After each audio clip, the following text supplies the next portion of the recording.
नमस्कार, आप देख रहे हैं पीएमटी न्यूज पहाड़ से मैदान तक। आइए चलते हैं खास खबर की तरफ। उत्तराखंड क्रांति दल के द्वारा खटीमा गोलीकांड की बरसी के उपलक्ष्य में तिराहा स्मारक पार्क विकासनगर में शहीदों को भावभीनी श्रद्धांजलि अर्पित कर 2 मिनट का मौन धारण किया गया, जिस पर संरक्षक सुरेंद्र कुकरेती ने मीडिया को बताया कि खटीमा गोलीकांड में आज तक भी हत्यारों को सजा नहीं मिल पाई और हमें न्याय नहीं मिला तथा पहाड़ से लगातार बेरोजगारी के कारण पलायन हो रहा है। आइए देखते हैं। नमस्कार, आप देख रहे हैं पीएमटी न्यूज पहाड़ से मैदान तक। जैसा कि इस समय विकासनगर शहीद स्मारक तिराहा पार्क में मौजूद है, जहां पर कि यूकेडी के द्वारा भावभीनी श्रद्धांजलि दी जा रही है और वहीं संरक्षक सुरेंद्र कुकरेती ने बताया कि किस तरह से राज्य के 25 साल होने पर भी आज तक इंसाफ नहीं मिल पाया। खटीमा गोलीकांड के हत्यारे अभी भी घूम रहे हैं और राज्य में बेरोजगारी के कारण लगातार क्षेत्र में पलायन हो रहा है पहाड़ों से। आइए देखते हैं। उत्तराखंड के शहीद उत्तराखंड के शहीद अंता धनाई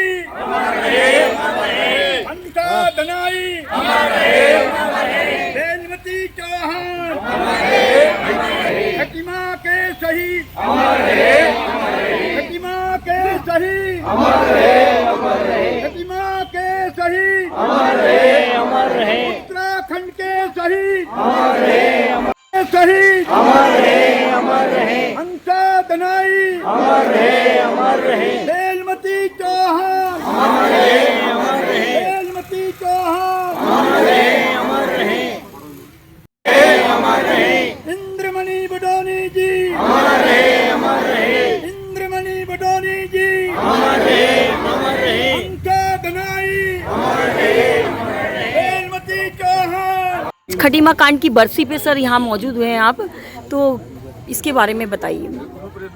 देखिए,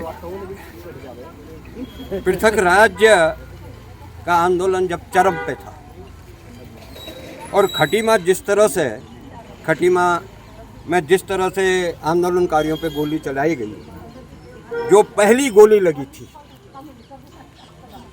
वो थे सलीम अहमद, दूसरी गोली लगी थी सरदार परमजीत सिंह।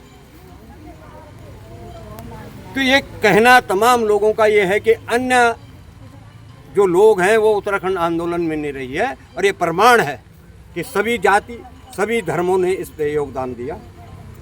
और जहाँ तक पृथक राज्य की बात है, आज तक उन लोगों को सजा नहीं मिली है कि जिन्होंने गोलियां चलाई।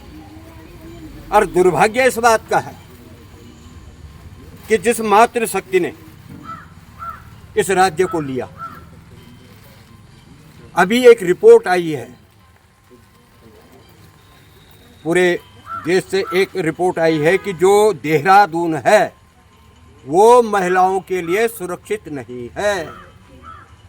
सबसे बड़ा सोचनीय विषय ये है कि जो हमारी महिलाओं ने, हमारी बहनों ने जो है अपनी शहादत दी, ये सोच के दी थी कि पृथक राज्य होगा, यहाँ महिलाएं हमारे बच्चे सब सुरक्षित होंगे।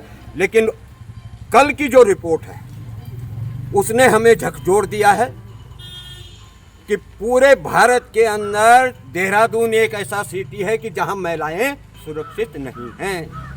ये सोचनीय विषय है। क्या हमने राज्य इसलिए लिया था?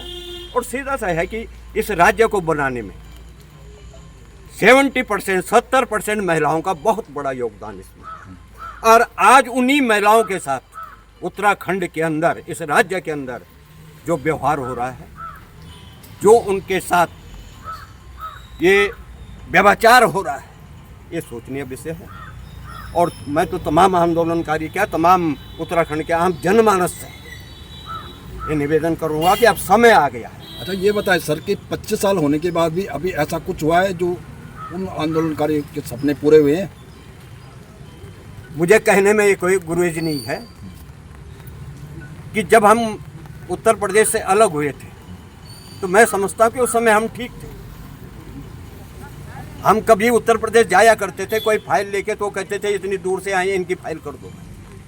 आज हमें बहुत दिक्कत होती है जब अपना राज्य बन जाता है। यहाँ अधिकारियों से काम कराना बहुत भारी पड़ गया है हमको। दूसरी बात यह है,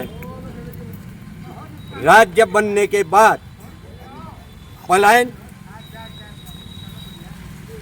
18 लाख लोगों ने जो है राज्य बनने के बाद यहाँ से पलायन किया। 13,339 महिलाएं जो है उत्तराखंड से लापता हुई राज्य बनने के बाद।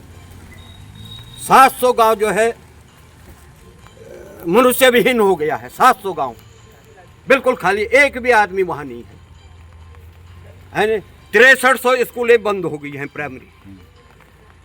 ये मिला है राज्य बनने के। आप क्या चाहते हैं आप लोग? हम ये चाहते हैं कि जो हमने कहा था कि हम उत्तर प्रदेश से जो अब अलग हुए हैं, उसका एक कारण था कि भौगोलिक हमारी जो संस्कृति जो हमारा वो है, उसके आधार पे हमने जो है पृथक राज्य मांगा। लेकिन नीतियाँ अलग बनती थी, एक जैसी नीति बनती थी उत्तर प्रदेश में जब हम रहते थे। लेकिन हमने राज्य इसलिए लिया था कि यहाँ की नीति यहाँ के अनुसार बनेगी, लेकिन नहीं, यहाँ के अनुसार जो है नीति नहीं बन रही है। उससे क्या होता है कि हमारे जो नौजवान हैं जिनके लिए हमने राज्य लिया है, वो रोजी रोटी के चक्कर में फिर जो है पलायन जो है। और ये मैं मानता हूँ कि इन 3 सालों में आप उठा के देख लीजिए, सब पढ़े लिखे लोग हैं, गूगल खोलिए, 3 सालों में 3,49,000 बच्चों ने जो है यहाँ से पलायन किया है इन 3 साल के अंदर। तो ये राज्य हमें मजबूर हो गया हम सोचने के लिए कि ये साजिशें क्यों दी, ये महिलाओं के मांग का सिंदूर क्यों मिटा, बहनों का जो है, भाइयों के जो राखी बांधने वाली जो बहन है वो क्यों गई। आज सोचने के लिए हम बाध्य हो गए। ये बताइए, जो क्षेत्रीय पार्टी है क्या उभर नहीं पा रही है और क्या कारण है?